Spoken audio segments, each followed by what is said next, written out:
E na segunda parte do programa Magazine da Cristina, da Rádio Ultra FM 88.2, já tem comigo o nosso convidado, ex-treinador do Benfica, David Couto, e ao telefone às 4h30 vamos estar também à conversa com o comentador da CMTV, Jorge Amaral, para uma análise desportiva da Primeira Liga. Olá, seja muito bem-vindo, David. Olá, muito boa tarde. Aqui à Rádio Ultra FM. Vamos falar aqui sobre futebol e sobre o teu percurso e também fazer aqui uma análise desportiva sobre a Primeira Liga muito rapidamente. Ora, tu já tens aqui um bom percurso no futebol e no desporto e eu gostava de perceber aqui como é que nasce esta paixão por esta modalidade e por esta área. Ok, em primeiro lugar, agradecer muito o teu convite, Cristina, e da Ultra FM para partilhar aqui um bocadinho da minha história e do meu percurso. Eu tenho uma história um bocado invulgar comparativamente com a maioria dos meus colegas, porque nem fui jogador, portanto não tenho carreira, não tenho passado como jogador, não tenho ninguém na família que tivesse jogado ou que tivesse sido treinador, portanto normalmente existe essa associação. Eu não tive nenhum desses percursos. E a paixão veio assim um bocado de repente, por volta dos 15, 16 anos, que parece que me atingiu ali um flash e decidi ser treinador de futebol a partir daí. Portanto, comecei a pesquisar como é que me podia formar, como é que me podia ser treinador, e a partir daí é que... Mas gostavas de ver jogos? Gostava a partir de uma certa idade. Quando era mais novo, os meus pais curiosamente dizem que não via muito futebol, mas aí a partir de lá está, dos 14, 15, 16, via os jornais todos, via os jogos todos, fazia análise, jogava jogos, e portanto houve aí um clique que não sei explicar bem, mas que me direcionou completamente para o futebol e nunca mais equacionei a ter outra profissão. E aí aos 15 anos tu já tinhas bem a noção do cargo, de que era treinador mesmo, ou ainda estavas um bocadinho baralhado? Não, foi também um bocado no fenómeno que muitos da minha geração tiveram do José Mourinho. Portanto, quando ele apareceu foi aquele... Se calhar foi por causa disso também. Foi a minha inspiração número 1, de longe. É por causa dele que eu sou treinador hoje em dia. Não tenho poder nenhum em dizer isso, e portanto a partir daí fui pesquisando, fui percebendo até tirar a minha licenciatura, e depois a partir daí, com a experiência de treino, é que se foi ganhando realmente a noção daquilo que é ser treinador. Tu tens a licenciatura em desporto? Tirei na altura. Eu não tirei em Portugal, porque não queria a abordagem muito teórica que temos nas universidades aqui, portanto procurei algo específico em futebol e em treino desportivo, e portanto fui tirar a Londres a minha licenciatura, que foi específica em treino desportivo de alto rendimento, e portanto a partir daí comecei. E tiveste quanto tempo lá em Londres? Tive 3 anos, o tempo da licenciatura. Tive separado, tive 2 anos, depois fiz um estágio em Portugal nas escolas do Sport Lisboa e Benfica, minha primeira experiência oficial como treinador, e depois voltei para fazer o 3º ano e acabar a licenciatura, e quando voltei fui convidado para os escalões competitivos do Sport Lisboa e Benfica, para as equipas de competição, e portanto a partir daí... Sim, então deste bem lá em Londres. Muito frio, alguma dificuldade inicial com a língua, sempre soube falar inglês, mas principalmente ali em algumas zonas de Londres é mais difícil compreender, mas felizmente fiz muitas amizades, conheci muitas pessoas e foi uma experiência também muito enriquecedora. E nunca pensaste a ficar por lá? Não, porque a oportunidade que eu tive, lá está, como foi aqui com o Sport Lisboa e Benfica, e portanto, como é em casa, é o clube que é, toda a gente conhece a dimensão, e portanto obviamente não ia deixar isso para trás para ficar no desconhecido e tentar arriscar outra coisa. Exato. Atualmente tu estás a tirar o curso de treinador, é o FAA, é Exatamente. Isso? Que não é aqui em Lisboa, é fora também. Não, felizmente a Federação ouviu os pedidos de milhares e milhares de treinadores que estavam a pedir mais cursos e mais abertura de vagas. E esta última vez abriram em 4 distritos diferentes, portanto eu candidatei-me a 2 porque sabia que Lisboa é concorrido e é difícil entrar, e portanto tive a sorte de ser selecionado para Aveiro. Mas começou agora em dezembro, candidatei-me a Lisboa e a Aveiro, exatamente. Pronto, fui escolhido para uma segunda vaga, que é muito bom para mim, não vou negar, e portanto de agora até junho é um ano é aproveitar. São 6 meses, portanto começou em dezembro, começou agora há 1 mês e pouco, e vai até junho no estágio final. Sim. Ora, tu tens aqui um percurso muito longo como adjunto, e a tua ideia é ser mesmo principal? Eu tenho como adjunto mais no escalão sénior, portanto na formação, os anos todos que tive, não só no estrangeiro, mas ligado ao Benfica, foi quase sempre como principal e coordenador técnico, portanto com funções mais alargadas do que só treinador. Em termos de futebol sénior, sim. aqui nas Comecei como escolas adjunto. escolas de futebol do Benfica, equipas de competição do Benfica e Sim, projetos internacionais do Benfica em Moçambique, Estados Unidos da América, China. Foi como treinadora adjunta ao principal. Principal principal, foi? sim. E Sim. de todos os projetos fora eu fui coordenador técnico também, portanto, Uhum. Já me disseste como é que surgiu aqui o Benfica, de certa forma foi ali muito próximo do teu curso. sim, sim, Uhum, sim, sim. sim, sim, sim. E agora também estás a fazer o outro curso que vai ter estágio. Onde é que tu gostavas depois de fazer o teu estágio? O estágio a Federação faz com os treinadores todos juntos, portanto são 2 semanas em regime de internato, Hum, que todos os treinadores estão juntos e isso é que eles chamam de estágio. Portanto, não é um estágio não é externo mesmo num clube, não. num Isso era clube. Sim. nos níveis do FAB, no FA já não se Ah, faz, eles já são não é todos pedido. diferentes. Exatamente, têm características diferentes e, portanto, este já não pedem estágio externo. Olha, já tiveste aqui ainda uns bons aninhos no Benfica. Ah, e queres Sim, falar aqui algumas experiências, nomeadamente quando estiveste lá fora, em Moçambique, Estados Unidos da América, na China. Há pouco estavas-me a dizer que eram mais ou menos 2 anos em cada. Ainda foi um sim, bom tempinho. Ou sim, seja, sim, sim, sim. juntando tudo, foram quase 6 anos no estrangeiro. Eu Se acho que formos juntar, vá, é, quer dizer que não foram na mesma altura, mas. exatamente, são contextos tão diferentes e tão diferentes uns dos outros que eu tive, portanto, os projetos foram completamente com características opostas uns dos outros, realidades sociais diferentes, perfis de futebol diferentes, perfis de jogadores completamente distintos, portanto, eu costumo dizer que foi uma escola para mim, porque acabei por conseguir aprender e beber de tanta escola diferente, de tanta maneira de ver e de pensar o jogo, e tentando passar, obviamente, os valores e aquilo que é a metodologia do Benfica lá fora. Acabei por aprender muito com pessoas que veem e que pensam o jogo de maneiras diferentes da minha e acho que voltei com uma bagagem muito maior do que se tivesse feito outro tipo de... Portanto, não te arrependes. Não, nada mesmo, nada Voltavas a mesmo. fazer. Voltava a fazer. Sim. E qual deles é que tu gostaste mais, dentro dos que tiveste? É difícil, é difícil. Depende também se estamos a falar do contexto mais pessoal, social ou do contexto mais profissional. Portanto, todos A tiveram. nível profissional, e depois podes A dizer nível, pessoal. a nível profissional, eu gostei muito de Moçambique, porque é um país que tem as dificuldades óbvias que nós sabemos e conseguimos montar na altura aquilo que era o maior projeto internacional do Benfica à época. Portanto, era a Uhum. maior escola do Benfica no estrangeiro que nós conseguimos construir. Eu, obviamente, e a equipa que lá estava com o apoio do Benfica e o Lisboa. Portanto, deu ali algum orgulho Mais ou menos, conseguir montar a maior escola num país com uma realidade que não pouco é fácil. desenvolvido, sim, pouco Sim, desenvolvido. exatamente, A nível exatamente. pessoal, eu aposto que pai porque nos Estados A Unidos da nível América. pessoal, eu gostei muito dos Estados Unidos, portanto, como é uma cultura ocidental é muito próxima da nossa, mas tive o azar de ir durante o Covid, portanto, a parte Ah, social ficou um bocado afetada, se pois. bem que lá eles não fizeram o lockdown como nós, portanto, não tinham as mesmas obrigações que nós tínhamos cá e não estava tudo fechado e etc, etc, Uhum. mas socialmente é um país muito Sim. agradável. E depois temos a China, que a China é assim um Que é, contexto bem diferente. é o oposto. E na China tive a sorte de estar em 3 ou 4 cidades diferentes. Aquilo é tão grande que é um continente em si. Portanto, de uma cidade para a outra consegue-se ter realidades completamente distintas e Uhum. vivenciar coisas completamente diferentes. E, portanto, posso dizer que estive quase ao pé da Mongólia. Portanto, é Sim. um isolamento onde ninguém fala inglês, ninguém. Portanto, é muito difícil aí conviver e relacionar-se com as pessoas, como tive em Beijing e em Xangai, que são praticamente já contexto europeu, tudo muito mais aberto, a vida social muito mais ativa e muito mais fácil de interagir com a cultura local. Uhum. E adaptaste bem em si, na China. A comida, pronto, se tu gostas de comida chinesa, é mais fácil. Sim, sim, vai lá está. Depende também. Quando, nas cidades mais isoladas é difícil. É difícil por vezes. Não temos pratos europeus, não temos o estilo de cozinha que temos cá e, portanto, inclusive em insetos e essas coisas. Portanto, acabei por provar tudo, que eu também Ah, considero-me um bocado aventureiro e sim. gosto de explorar e gosto de conhecer. Portanto, tentei provar um bocadinho de tudo. Mas não é fácil. Há Pois. zonas da China que é difícil a adaptação, não é para qualquer pessoa. Então, se tivesse um convite dentro dos que tu já tiveste para regressar, qual é que gostarias de regressar? Eu, se pudesse escolher, escolhia sempre um diferente. Portanto, acho que, Ah, não voltarias sim, para o mesmo. preferia, se tivesse a opção de escolher, preferia sempre um contexto diferente. Lá está, para acrescentar àquela tal escola que eu te dizia. E acho que quanto mais realidades nós experienciarmos, mais completos vamos ficar profissionalmente. Portanto, se pudesse escolher, escolheria um Sim. diferente, sim. Sendo que gostavas de regressar ao Benfica. Aí Sim, sim. sim, sim, sim. Sem E, dúvida. sim, está nos seus planos, exato. Está.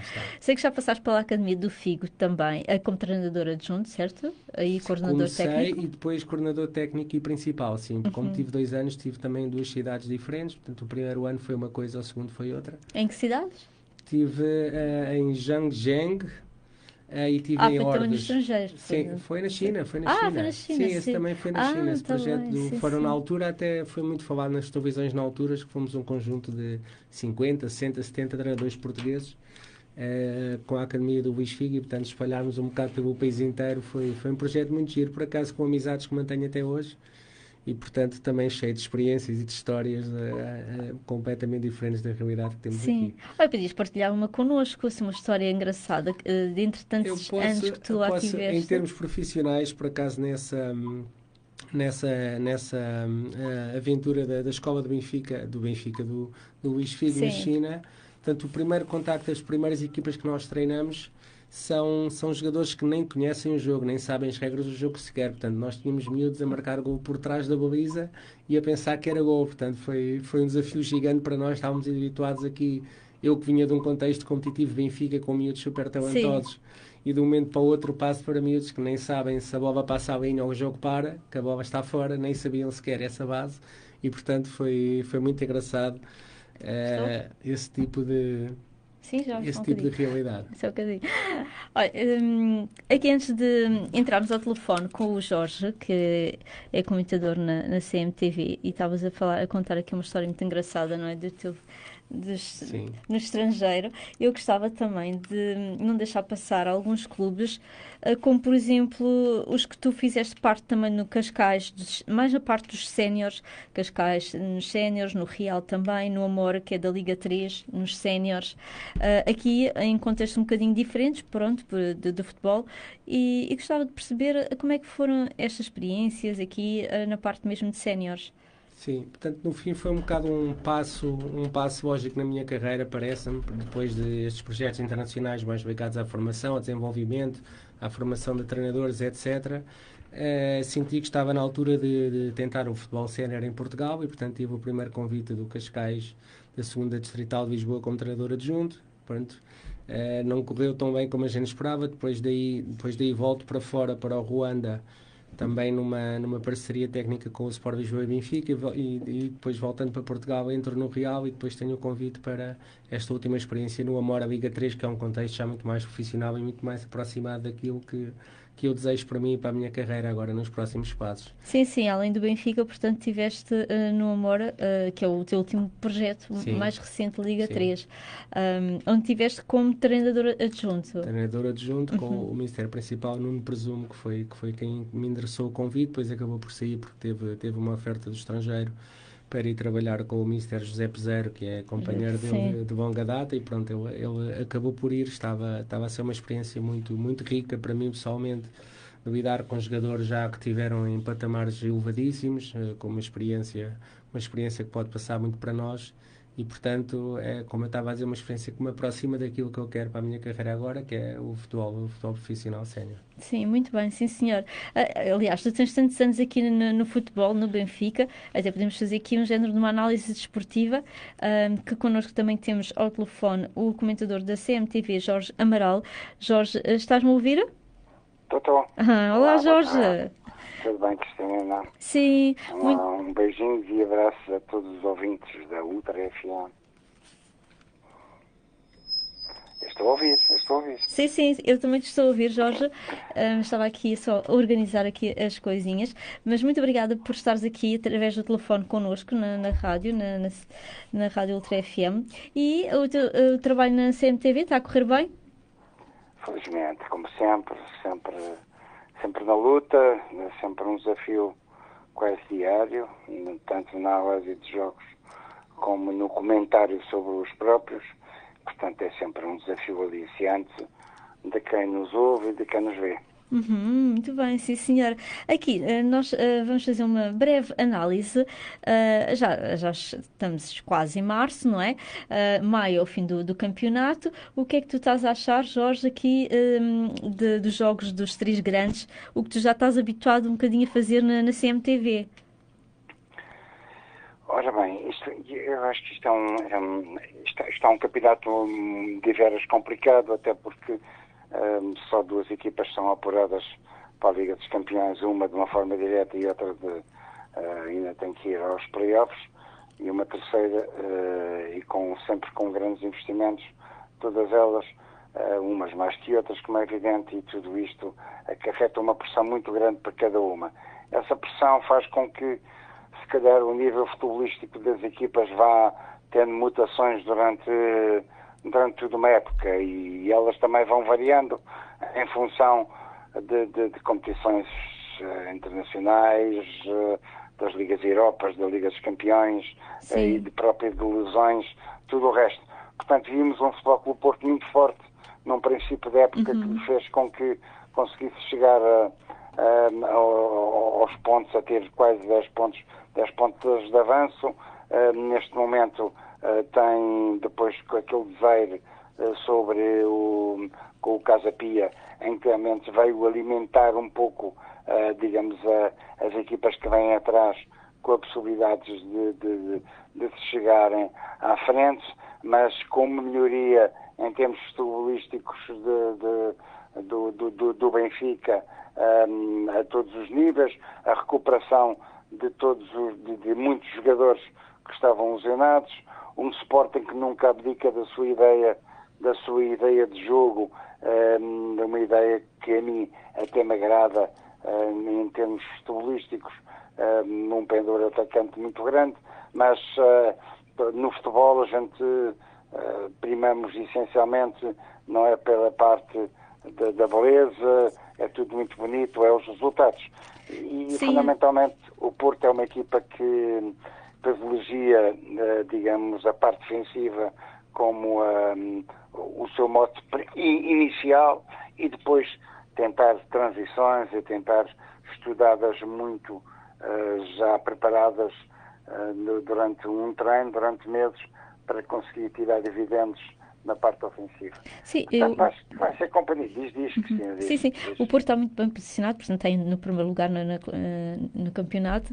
Aqui só focando na última jornada e nesta que está a decorrer, na jornada anterior, a 22, o Benfica ganha ao Santa Clara por 2-1 e o Porto também ganha ao Nacional por 1-0, e o Sporting também ao Famalicão por 1-0.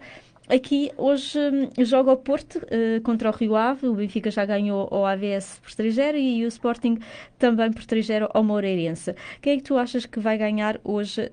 É o Porto contra o Rio Ave? Mal seria se um candidato que tem estes pontos e que tem-se metido praticamente desde a primeira jornada no primeiro lugar, não conseguisse, com todo o respeito que existe pela equipa das adversárias, não conseguisse vencer no seu estádio ao Rio Ave.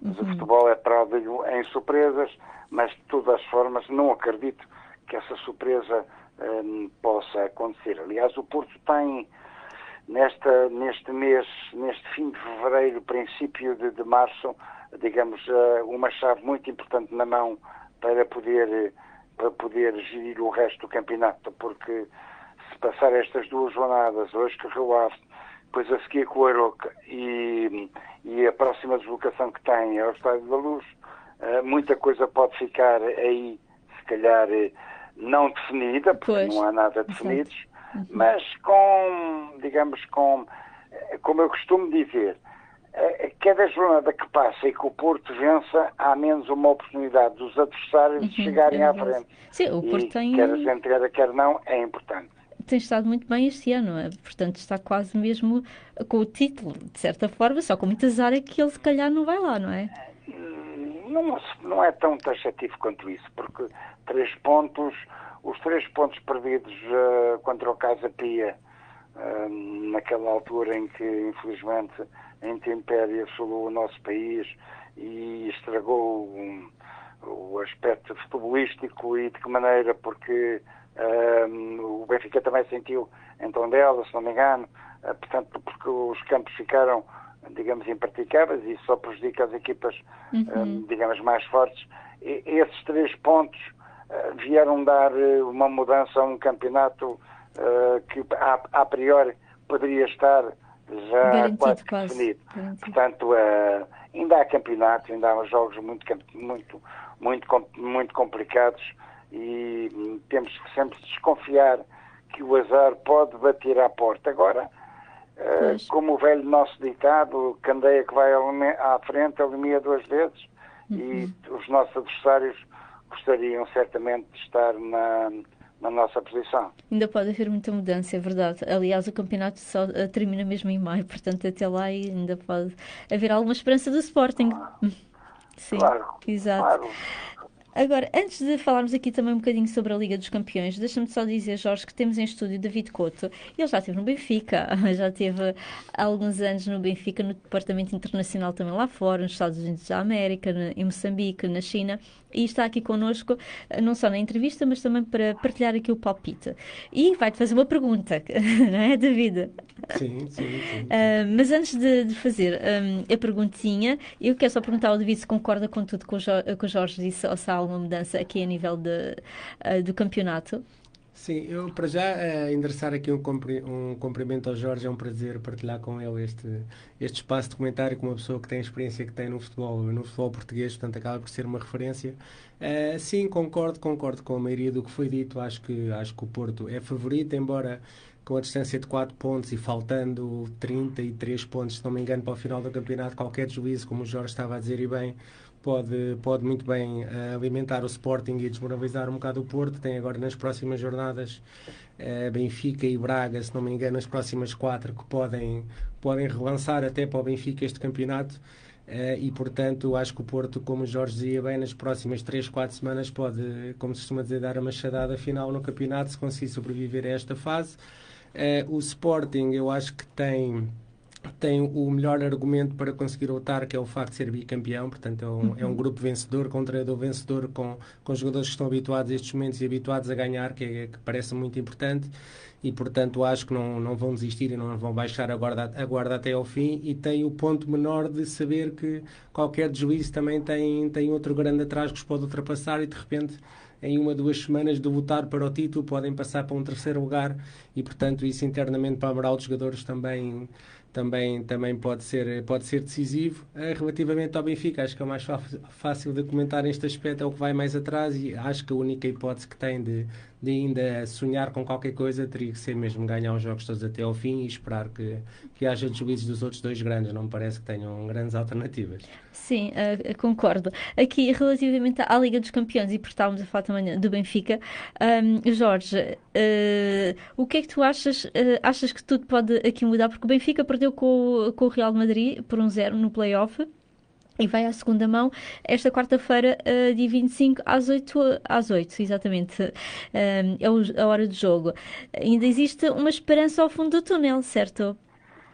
Certo. Para já, olha, dar um abraço aí ao David Couto, se não me engano, acho que É isso. Certo, eu obrigado. tive a ouvir um pouco do que falou antes, e, portanto, esteve aqui a treinar o Cascais, que é onde eu moro, perto da minha casa, e onde eu comecei a minha carreira com 15 anos praticamente, e o Cascais é um clube que me diz muito e portanto, tem uns pergaminhos muito grandes, pena não ter a dimensão que deveria ter. Em relação à Liga dos Campeões, nós poderíamos estar aqui a falar de muitas coisas da Liga dos Campeões, porque há muito algo a dizer sobre esta eliminatória, mas acho que o Benfica conseguiu um êxito, que é estar neste play-off, porque ninguém acreditava. Acho que só Mourinho é que acreditava que os 9 pontos eram prováveis, e tudo foi espetacular em relação a esta entrada do Benfica neste play-off. A partir do momento em que perdeu 1-0, com todas as vicissitudes que esse jogo tem carregado, porque a gente nunca num jogo de futebol não pode dissociar nada de tudo aquilo que se passou. Às vezes não é só as 4 linhas, é todo o envolvimento. Há uma pressão muito grande, em que, se eventualmente a equipa do Benfica se conseguir dissociar de toda essa pressão, podia tirar dividendos, porque eu não vejo um Real Madrid com individualidades fantásticas. Nenhum jogador do Benfica jogaria se calhar no Real Madrid, mas como equipa não a sinto com todo esse poder. Agora é um jogo que vai ter uma carga emocional muito grande mesmo, e depois com outro handicap, que é não ter um treinador como o Mourinho no banco. Parece que não, e isto também tem o seu peso, e esse peso passa sempre para o outro lado. Mas tal como aconteceu aqui no último jogo desta fase de apuramento, é um jogo. A 2 jogos é difícil ganhar 2 jogos ao Real Madrid, mas faltando um jogo, Qual é o teu claro que vai palpite? ser muito complicado, mas ponho sempre as minhas dúvidas. Qual é o teu palpite para esse jogo? Um empate? Quer dizer, Eu empate acho que vai ser muito difícil. Aqueles 2 jogadores da frente vão estar endiabrados para darem cabo da cabeça à defesa do Benfica. Sim. Justamente Mbappé e Vinícius vão fazer tudo. Vai ser perderam este jogo contra o Osasuna, quer a gente queira, quer não, e acho que em função do Barcelona ter ganho, perderam o primeiro lugar destacado. E, portanto, vai ser... vamos ver o que é que estes jogadores querem do jogo. Porque este Real Madrid, se fosse uma equipa portuguesa, eu diria que não querem perder 2 vezes, que têm uma raça, têm uma maneira de estar. Estes jogadores do Real Madrid, eu nunca sei o que é que eles querem. Não faço ideia. Aquilo é uma usaria. Se estão dispostos, são capazes de vencer o mundo.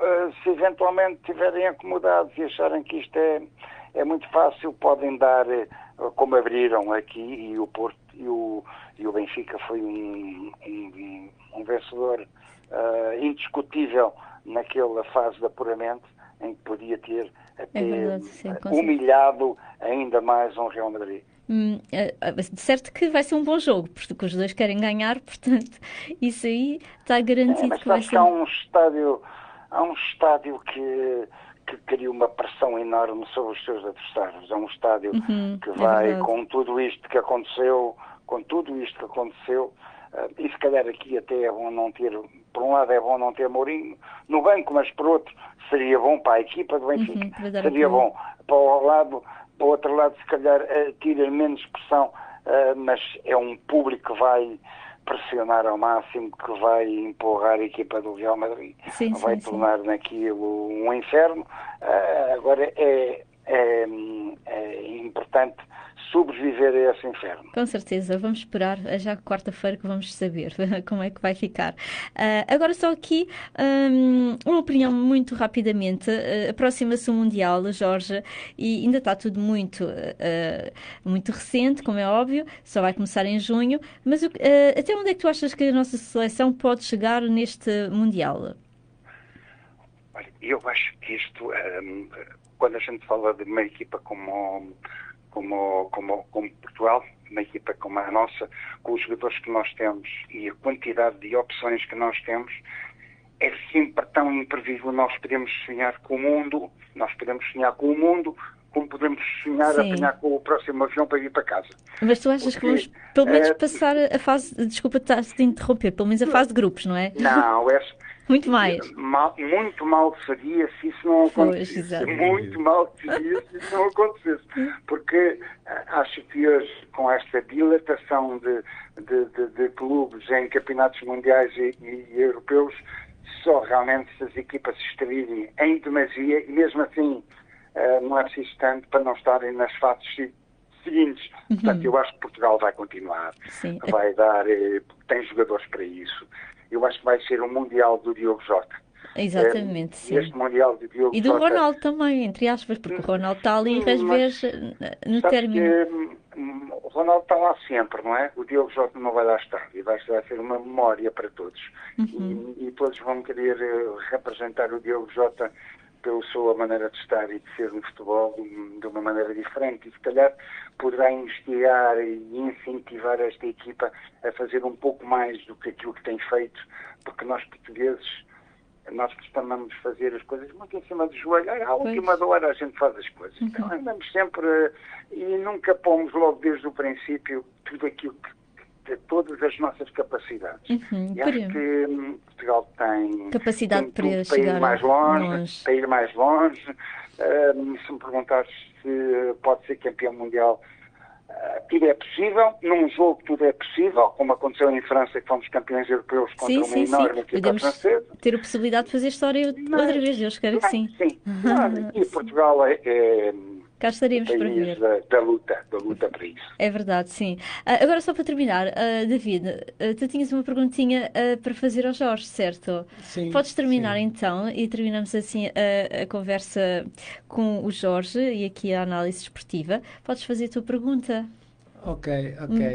Até tendo em conta, considerando o passado do Jorge ligado ao Futebol Clube do Porto, gostava de fazer aqui um pequeno desafio / provocação, tendo em conta aqui a abordagem que foi feita pelo Porto no jogo contra o Sporting.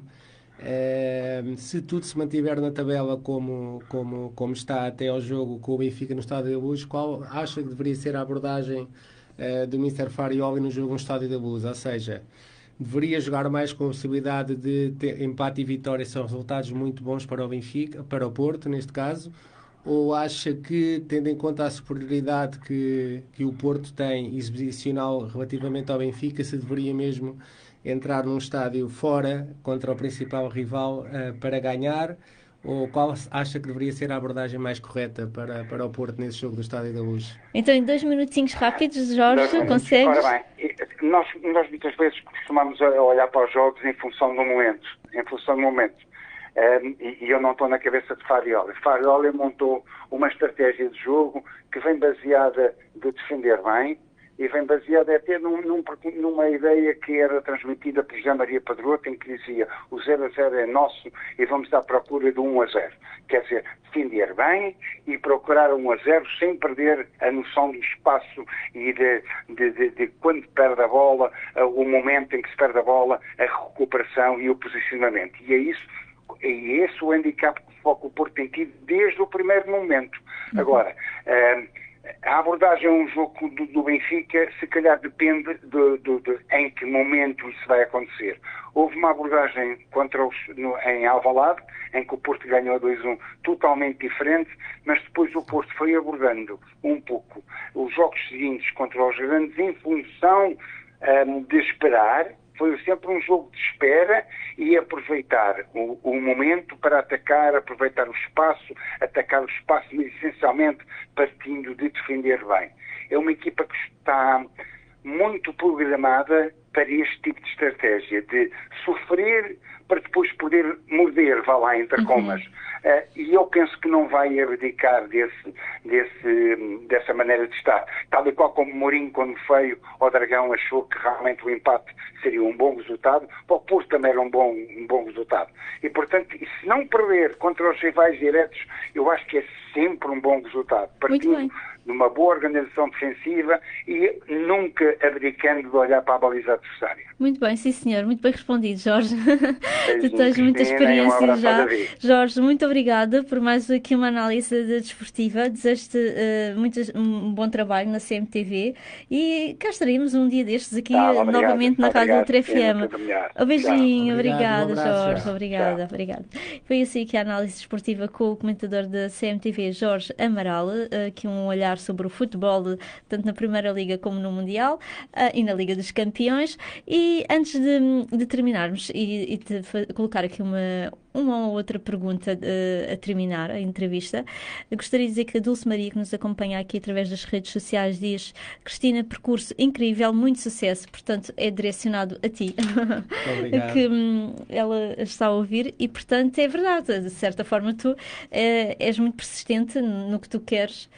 Começaste aos 15 anos, mas não largas. Certo, e já passaste pelo Benfica. Há muita gente que se calhar não tem essa oportunidade de entrar logo no Benfica e tu conseguiste, portanto estás de parabéns e fazes questão se calhar até de regressar e vês mais ou menos o que poderá acontecer.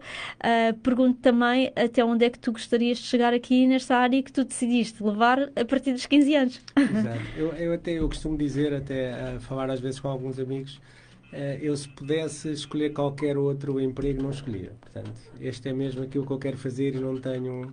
Não tens receio de viver só de futebol, porque neste momento estás a viver só de futebol. Exatamente. Receio existe sempre porque a área é o que é e nós sabemos que a realidade deste desporto é o que é em termos daquilo que é a carreira do treinador, que depende muito, está sempre muito dependendo de resultados e, portanto, mas isso também tem sempre o lado bom, portanto, com resultados bons poderá haver sempre um salto de carreira muito grande. E com resultados maus pode haver um rebaixamento muito grande. Portanto, a gente sabe o que é esse risco, sabe o que é essa pressão e temos que nos preparar para viver para os dois lados. Relativamente à pergunta que tinha sido... A pergunta era, estava-te a perguntar até onde tu gostarias de chegar no futebol, uma vez que foi a área que tu decidiste seguir depois dos 15 anos. Até onde é que tu gostarias de chegar? Claramente, onde eu gostaria de chegar era treinador principal do futebol sénior profissional, portanto, primeira divisão, seja em Portugal ou não, é esse o sonho, é isso que me alimenta, é essa a ambição que eu tenho. Agora sei que tenho que dar passos para chegar lá, não vai ser amanhã, nem vai ser na próxima época, nem se calhar daqui a 2, nem a 3, mas dando passos consolidados e aprendendo com as experiências que vou tendo e com os treinadores que vou partilhando ideias com muito mais sucesso e mais experiência que eu, acredito que cada época que passa vou estar mais preparado para chegar, quando o convite chegar e se o convite chegar, estar pronto e preparado para o assumir. E é relativo, seja em Portugal, seja lá fora. Sim, não tens preferência agora, por exemplo, por ficar cá ou por ir para fora? Não, o meu foco é convite. mesmo treinar ao nível mais alto possível, em termos daquilo que é a competitividade da equipa e do campeonato em que está inserida. Portanto, o convite venha de onde vier, a minha prioridade é sempre estar inserido no contexto mais competitivo e mais profissional possível, que me permita desenvolver as minhas competências como treinador. Exatamente, é isso. Muito bem. Sim, senhor. Muito obrigada, David, por estares aqui a partilhar um bocadinho do teu percurso na área do desporto, mais precisamente na modalidade de futebol, que tu és apaixonado por futebol desde os 15, e que venham muitos anos e desejo-te as maiores felicidades. E se for o caso de fazermos aqui uma outra análise esportiva com mais tempo, assim o será. Muito obrigada. Agradeço imenso o convite e estou disponível para, se precisares, podermos fazer aqui outra repetição destes momentos, que é com muito gosto que partilho com os ouvintes. Obrigada e tudo bom. Obrigado. Obrigada, muitas felicidades. Obrigada. Hércules, um musical heroico. A obra-prima de Filipe Laféria, em cena no Teatro Politeama.